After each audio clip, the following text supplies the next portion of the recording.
Kick-ass facts, more non-food items found in food products. Pew, pew, pew, pew! Once again, viewer discretion is advised because you're going to hear some shit you can't unhear, and then you'll never want to eat out again.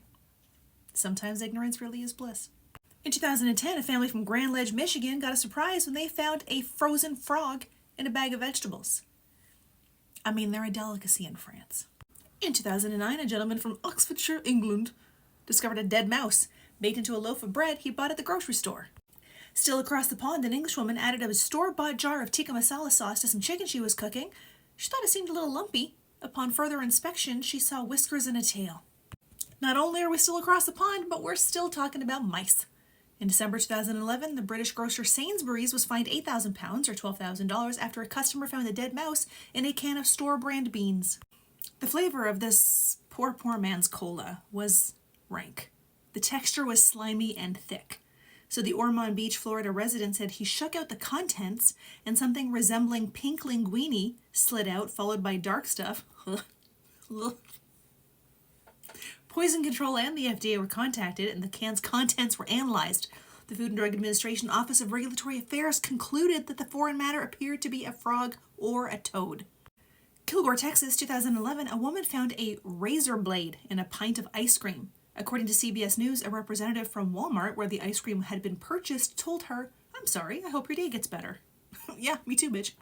In 2005, a North Carolina resident was enjoying, for a brief time, a frozen custard he bought at Kohl's when he encountered a severed finger.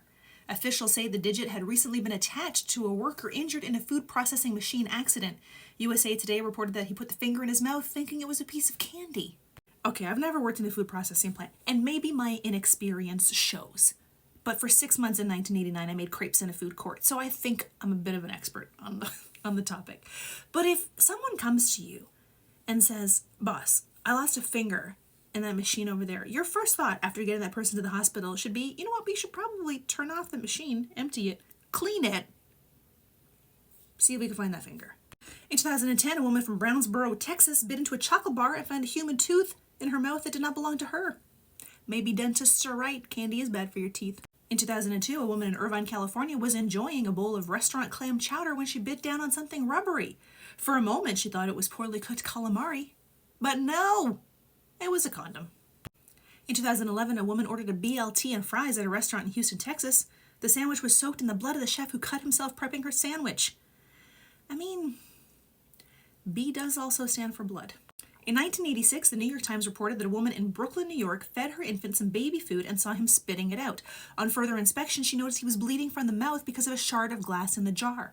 The FDA received complaints from people in 30 states claiming they had found the same. The federal agency declined to recall the company's products, saying nothing could be accomplished. Honestly, if you were a child in the 80s, you're lucky to be alive. In 2008, an Englishwoman discovered that the bowl of store-bought mac and cheese had 3 2-inch nails swimming around in it. One of them, in her, she swallowed it. Doctors were unable to remove the nail, so she had to let nature take its course. What?